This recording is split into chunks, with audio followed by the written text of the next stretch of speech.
আপনি অনেক সময় এরকম করেন কি যে দরজা জানলা বন্ধ করে একদম সব কিছু ক্লোজ করে গানে বসেছেন যাতে কেউ শুনতে না পায়, আপনার আওয়াজ বাইরে যাচ্ছে না, কেউ যেন শুনতে পাচ্ছে না তো, কারো ডিস্টার্ব হচ্ছে না তো? তাহলে বলবো এটা একদম করবেন না।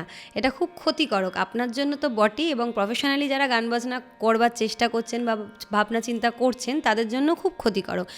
দেখুন, আমাদের বাইরে কিন্তু পারিপার্শ্বিক অনেক আওয়াজ আসে। ধরুন আপনার বাড়ির পাশেই কেউ আপনার প্রচণ্ড দেয়াল ভাঙছে বা পিলার ভাঙছে কি ড্রিল করছে, এরকম আওয়াজটা কিন্তু আপনাকেও ভোগ করতে হচ্ছে, কিন্তু সে আপনার কথাটা একবারও ভাবছে না যে আপনার কোনো ডিস্টারবেন্স হবে কি না। তাই বলবো আপনিও কারোর কথা ভাববেন না, গলা ছেড়ে একদিন নয় রেয়াজ করেই দেখুন না, তাতে কিন্তু আপনার খুব লাভ হবে। চাপা গলায় একদম রেয়াজ করবেন না, প্র্যাকটিস করবেন না, খুব ক্ষতি, গলার তো ক্ষতি। এবং আপনি যদি চান ভবিষ্যতে একটু ভালো গায়িকা হবেন বা গায়ক হবেন বা প্রফেশনালি গান বাজনাটাকে নেবেন, তাহলে বলবো যে এক্ষুনি এটা বন্ধ করুন এবং খোলা ভয়েসে গান বাজনা করুন।